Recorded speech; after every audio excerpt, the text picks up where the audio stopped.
Hello everyone and welcome to Education Checkup. I'm Johnette Magner. We're a weekly podcast here at KTPS and we cover what's happening in K-12 and higher education in Northwest Louisiana. I'm joined today by my co-host, Dr. Philip Roseman. He is a cardiologist most of the time, but he also joins me when we're talking about important topics here in education. And today we're going to talk about the Caddo Parish school system, and we have the perfect guest to do that. We do have the perfect guest. I've got to say this about Keith, is great leadership a lot of times comes from experiences on the way up. And I've noted that some of the greatest leaders in education are those that have gone all the way from teacher to assistant principal to a chief academic officer to CEO of the school system, and that's where Keith has done. And so he's seen all parts of education and from all different angles, and really brings that huge experience to us. And we're thankful to have you, Keith. Thank you very much. So many people have commented on what you're doing and what's happening in the school system. And we want to talk a little bit about it from last week. We just to add to talk about some of the things we started, and we ended on talking a little bit about K-8 schools. And from my perspective, I've watched the school system for a long time and been involved in education for a long time. I've seen Herndon, Walnut Hill. Now you're looking at the possibility of this K-8 system for a lot of schools in the district, and it seems to be a way we're moving. Can you talk a little bit about that? Is that true? And then why is it that's the best model, in your opinion? Well, it is well, first of all, thank you all for having me. It's always a pleasure to be with you all, and thanks for what you do as far as highlighting the education in this area and your support. K-8s have always been very attractive to me as far as when you really consider what research says of what's best for a student. It doesn't take a whole lot of knowledge to realize, well, first of all, if you're reducing the number of transition that a family has to make, they really could begin their education journey at a building with a pre-K student who's 4 years old, and then they could keep that student with that same cafeteria staff, custodial staff, paraprofessional, office staff, administrative team that knows them, and they're continuing all the way through 8th grade. That really helps relationships, and it really helps them to know not only the students and the parents, but then vice versa. So, the relationships is of course, those are key. The second thing, of course, reducing the transitions for the parents.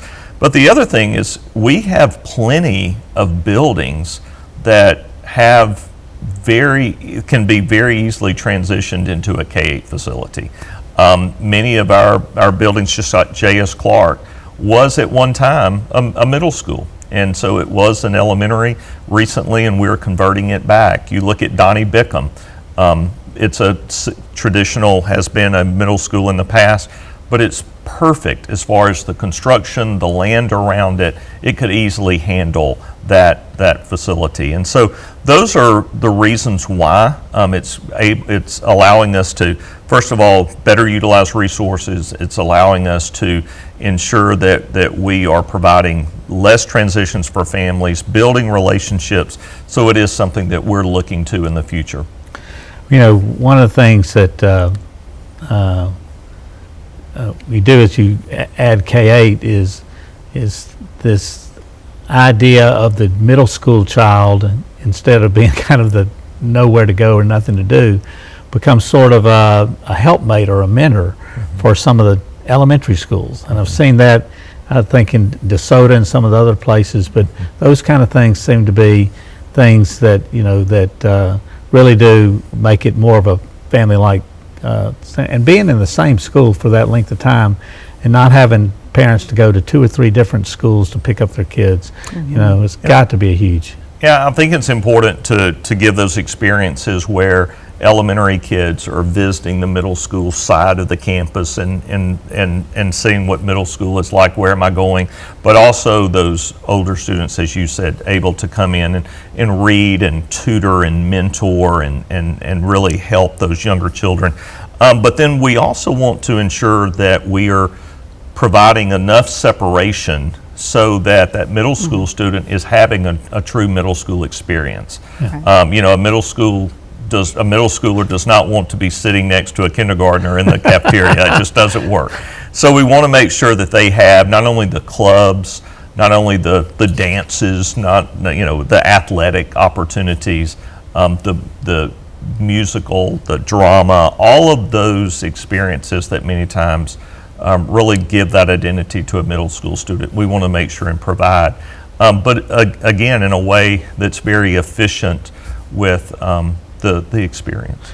You know, last year, on another topic, last year also began to look at the idea of the potential of closing schools, and I think closed a couple of schools, consolidated into a couple of other schools, and then this year the board came back and they did more in terms of closing 3 schools. Can you talk about what's happened first on the group of schools that were closed, and this was the first year when they moved. Did it turn out to be a more difficult thing than you thought it was going to be, an easier thing than you thought it was going to be? How did it all unwind? Well, first of all, I think anytime that you're looking at doing any type of consolidation, it's very difficult. And we worked with our partners around Fair Park in ensuring that we were moving Fair Park into a situation where, first of all, we were not giving it away, we were not selling it, but we were simply partnering with a charter provider to bring support for that community for a period of 3 years. And then after that 3-year period, then we will look to see what is the future there. We also, the state recommended Star Academy, and so we put Star Academy in not only CMCTS, but also Broadmoor, and we are ending our very first year with Star Academy and looking at the opportunities there for what worked, what didn't, what are the changes we need to make. But, you know, even moving to this year, what we wanted to do is not so much just look at school closure based on decline, but as I said last week, we're truly trying to look at it from the standpoint of, are we offering and how can we communicate differently to ensure that students and parents see a better opportunity because of school consolidation, because we have, we know that as our school district was built for around 60,000 students. Yeah. We are down to around 33,000 students, and so so if you're looking at school plants designed for 60,000, you're looking at having the reality of 33,000. Even this year, with the board voting in April to close 3 schools, that still gives us the capacity to handle an enrollment of 40,000 students. So we're still 7,000 students less than what we have the capacity to run with. And so because of that, there will be probably some future decisions made, but I don't want it to simply be made based upon enrollment. I want it really to be based on, if we are moving a child from school A to school B, can we ensure that we are moving that child into a better opportunity, that there's going to be a higher percentage of certified teachers. We're going to be able to add enrichments, add activities, and so that child's really, and families will know that we are moving them to a much more enriched environment. Keith, let me tell you that, as I observed it, and I'll take the Blanchard example because I'm from North Caddo Parish and around Blanchard and North Highlands in that area, but that concept where you really communicated really what you intended to do, not just about closing a school, but how this would be better, for the school, that worked. Do you know how many parents we had come to the school board meeting? Probably 0. 1. Okay. One, and that parent had missed a meeting that we had in that community. Yeah, so I'll say the learning experience of that is, that's a good way to do it. And as we're talking about things in the future, people understand where it can be an actually positive thing for their kids. Yeah, and I think it's important for us to ensure that we are communicating to them. We understand change is hard. We know when you close a school, especially one that's in a center of a community, what that does to that community. And so I think we need to be very respectful of that. We need to have lots of dialogue with those community leaders about that. But again, if we say it's not about adults, it's about students and about children, and if we can ensure that we are communicating effectively, all citizens, no matter what community they live in, will always want, well, almost all will want what's best for students, that's for sure. Yeah, one of the things that I think sometimes I hear and believe people are caught up in is their own memories and their own experience. They're looking backward instead of forward. Yeah, I think I think it was on a podcast recently that someone said nostalgia can be a very dangerous thing because it's always tainted. It's always, our memories are always tainted to what was positive. But the reality is, again, it's not about adults. We often see buildings deteriorate and change happen that we don't want to have happen. But unfortunately, we as leaders have to make the tough call. And as long as I am placing a student in the center of the conversation, and no matter what is being said, I can point it back to what is best and what does the data say that child needs, then the decision is pretty easy. That's knowing what to do is easy. Many times how to get it done and the timeline to get it done is the most challenging. And I think the other part that made this decision in April much more palatable was the fact that for 81st Street and for Blanchard, we said we're not closing next year.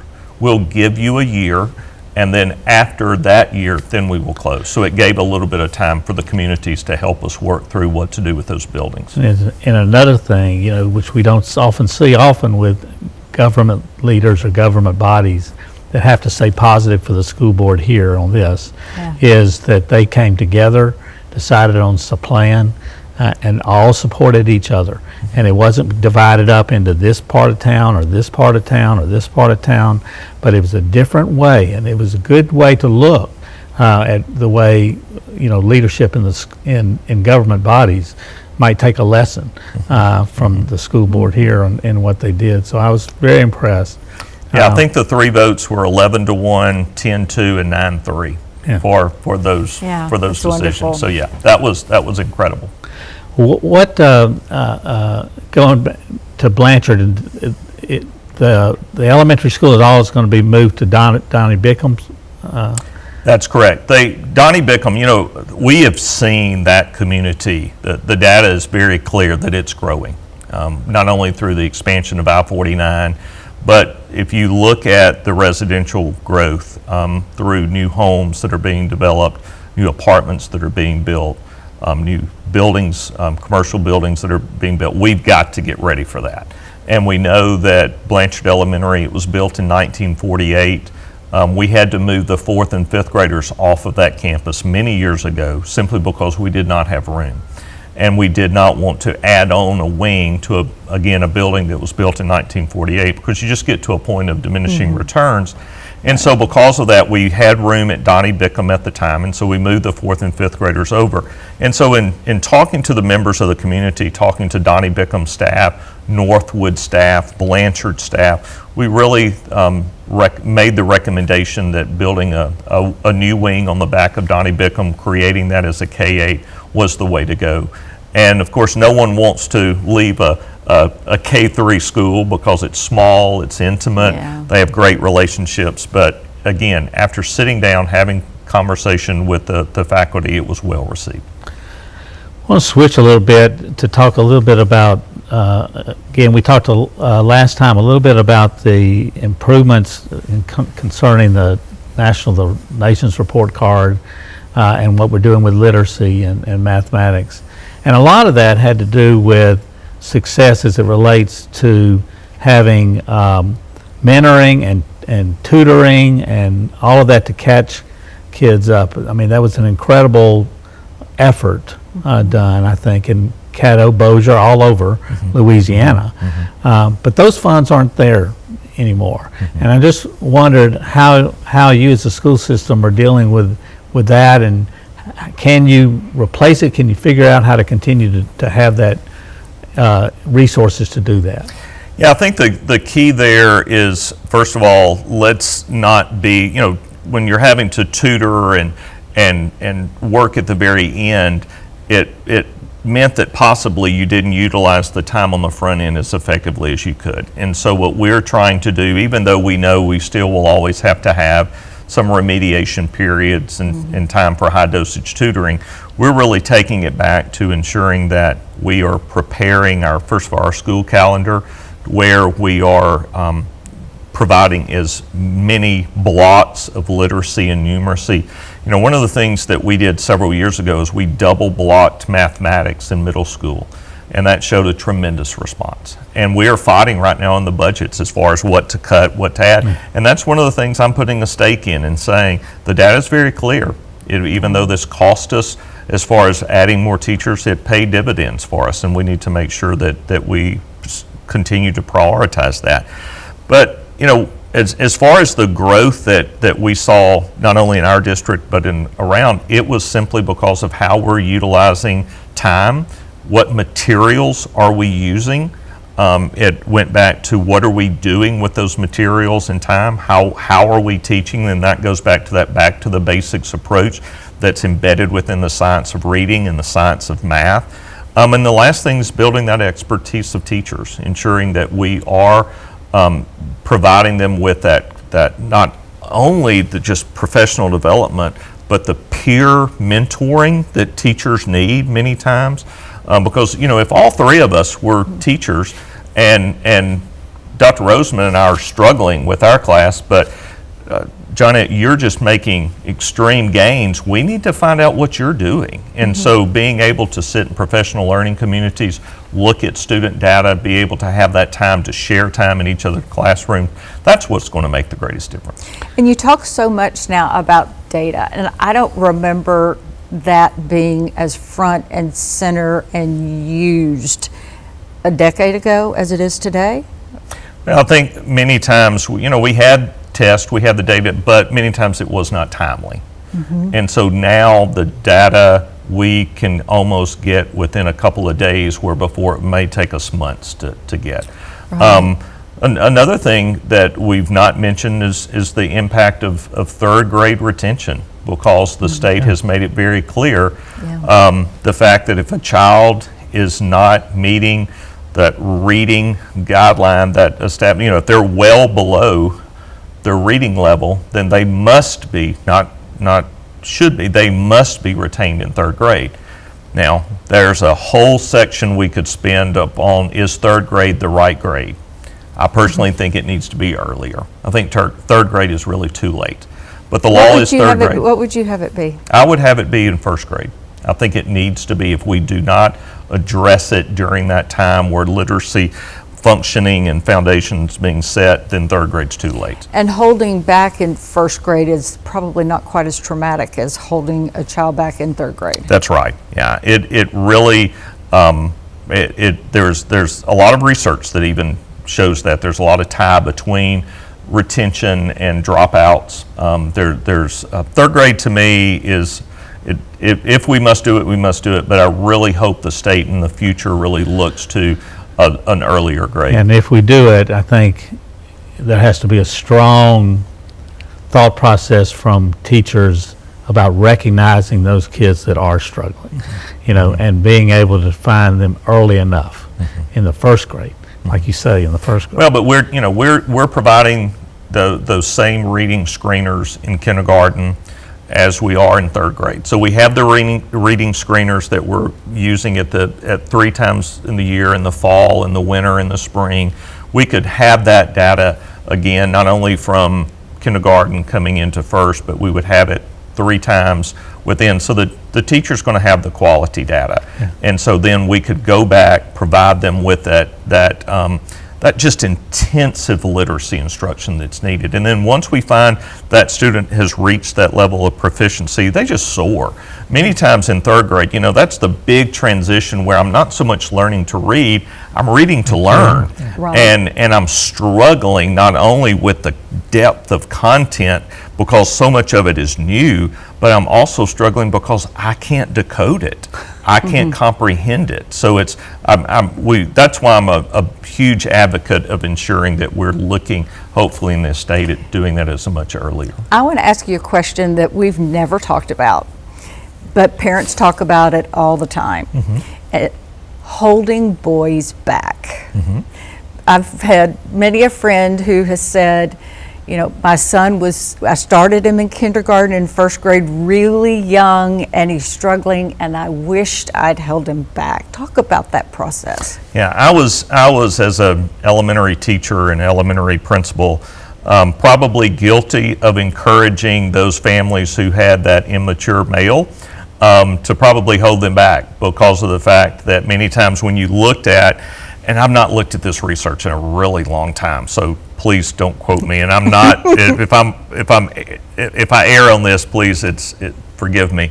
But in my memory, I really think that there's a good bit of data around the fact that typically males is the maturity. They're going to mature at a much older rate or a slower rate than females, and because of that, many of the times we are holding them back, which.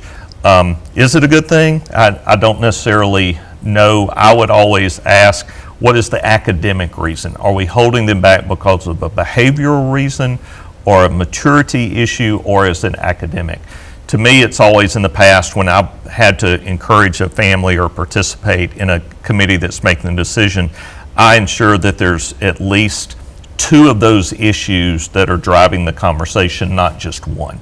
Because if it's just a disciplinary issue, then we can probably provide enough support to allow that student to continue and be successful. But if that student's having a behavioral concern and they're behind academically, and we really know that they're immature, then we probably need to hold them back and give them that time.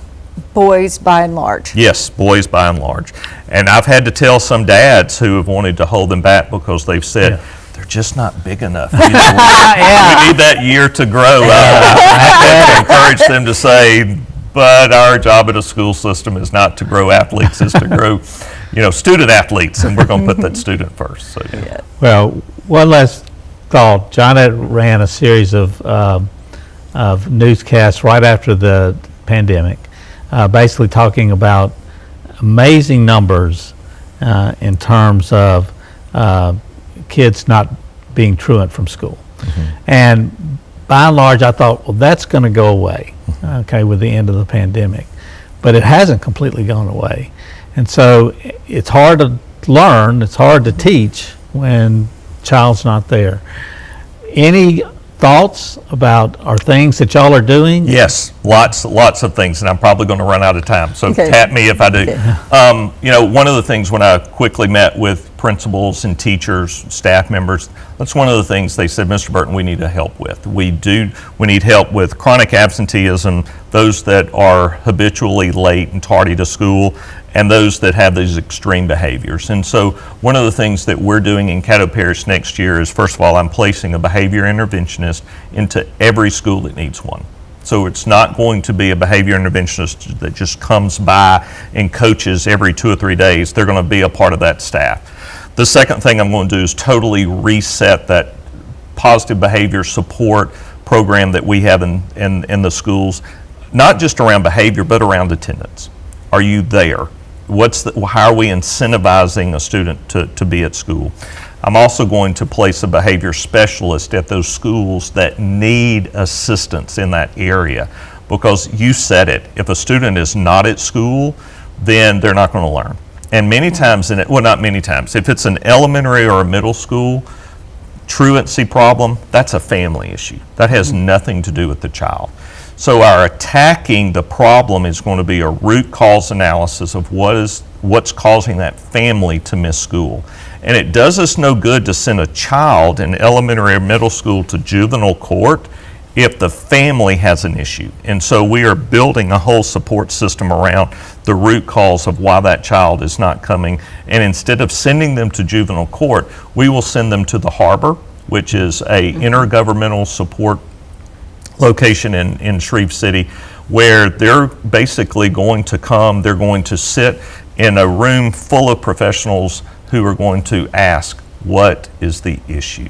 What is going wrong? Is it bullying? Is it a financial reason around possibly transportation? Is it, is it emotional? Do we have a support issue around that's needed with mental health?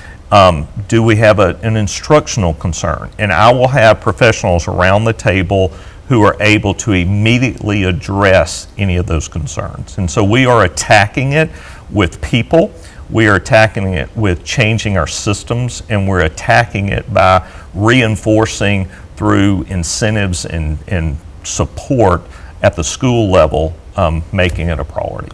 Well, Johnette, how about that? Hey, great answer. Great answer and great way to close. But listen, thanks a lot for coming and being with us and communicating to the community and what you're doing and what's going on in Caddo and what's going on in Louisiana as far as education is concerned is exciting to me. It is. It is. It is. Well, thank you again for having me. All right, and thank you for joining us for Education Checkup.